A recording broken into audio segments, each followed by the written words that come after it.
Halo semuanya, Shalom, Assalamualaikum warahmatullahi wabarakatuh. Om Swastiastu, Namo Buddhaya, Salam Kebajikan. Perkenalkan, nama saya Ruth Sopaka Malaheng. Saya dari kelas A5 Keperawatan, NIM 2214201159. Jadi tujuan dari pembuatan video ini untuk memenuhi ujian akhir semester saya dengan mata kuliah keperawatan maternitas, dan judul materi saya yaitu tentang asuhan persalinan normal pada ibu prenatal dengan dosen pengampu yang terhormat Nurse Tirsa Monggi SK MKes. Pengertian intranatal. Intranatal adalah suatu proses pengeluaran hasil konsepsi atau pengeluaran janin yang cukup bulan yang dapat hidup di luar kandungan dan disusul dengan pengeluaran plasenta baik secara spontan maupun bantuan.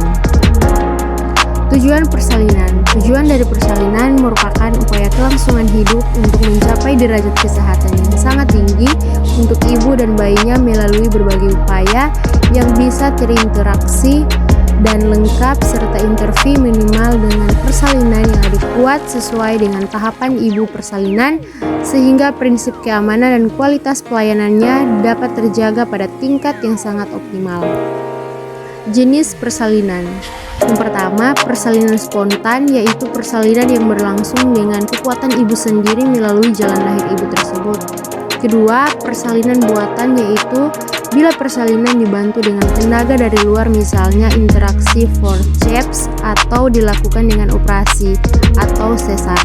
Yang ketiga, persalinan anjuran merupakan persalinan yang tidak dimulai dengan sendirinya tetapi baru berlangsung setelah pemecahan ketuban atau pemberian pitoksion. Tanda persalinan. Pada kebanyakan wanita, proses melahirkan dimulai antara minggu ke-39 dan 41 usia kehamilan. Namun karena lama kehamilan setiap orang berbeda-beda, tidak sedikit bayi yang dilahirkan pada salah satu minggu tersebut tanpa menunjukkan tanda-tanda prematur. Tanda-tanda persalinan yang bisa dijadikan rambu untuk mempersiapkan sebuah kelahiran. Yang pertama, tanda-tanda awal persalinan. Yang kedua, tanda-tanda gerakan janin menjelang persalinan. Beberapa teori yang berkaitan dengan kekuatan HIS sehingga menjadi awal mula terjadi proses persalinan sebagai berikut. Yang pertama, teori penurunan progesteron, kedua teori ketegangan, dan ketiga teori oksitosin interna. Pemeriksaan intranatal. Yang pertama, pemeriksaan rektal. Pemeriksaan rektal dalam persalinan mempunyai beberapa kerugian, yaitu kurang akurat dibanding dengan pemeriksaan vagina dan jangan digunakan untuk kasus-kasus yang sulit. 2. Keadaan serviks dan pembukaan seringkali sukar ditentukan, terutama kalau ketuban menonjol. Ketiga, caput sudenkenun dapat keliru dengan tengkorak kepala janin mengakibatkan kesalahan dalam menentukan stasiun. Keempat, tidak dapat dipercaya presensi bokong. Yang kelima, pada pemeriksaan dinding posterior, vagina didorong ke depan sampai menyinggung serviks, menyebabkan kontaminasi serviks oleh bakteri-bakteri. 6. Pemeriksaan rektal menyakitkan dan memperberat hemorrhoids. Konsep asuhan keperawatan. Yang pertama, perubahan fisiologi pada kala satu persalinan. Beberapa perubahan fisiologi yang terjadi pada kala satu persalinan antara lain yaitu: pertama, keadaan segmen atas dan segmen bawah rahim pada persalinan. Selama persalinan, uterus akan mengalami perubahan bentuk menjadi perubahan yang berbeda. Kedua, perubahan bentuk uterus. Saat ada HIS, uterus teraba sangat keras karena seluruh ototnya kontraksi. Ketiga, perubahan pada serviks.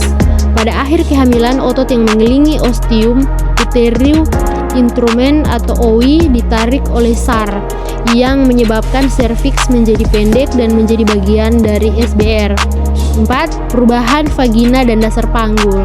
Dalam kala satu, ketuban ikut meregangkan bagian atas vagina yang sejak kehamilan mengalami perubahan-perubahan sedemikian rupa sehingga dapat dilalui oleh janin. Perubahan fisiologi kala 4 persalinan. Perubahan fisiologi kala 5 yaitu tanda vital. Dalam 2 jam pertama setelah persalinan, tekanan darah, nadi, dan pernapasan akan berangsur kembali normal.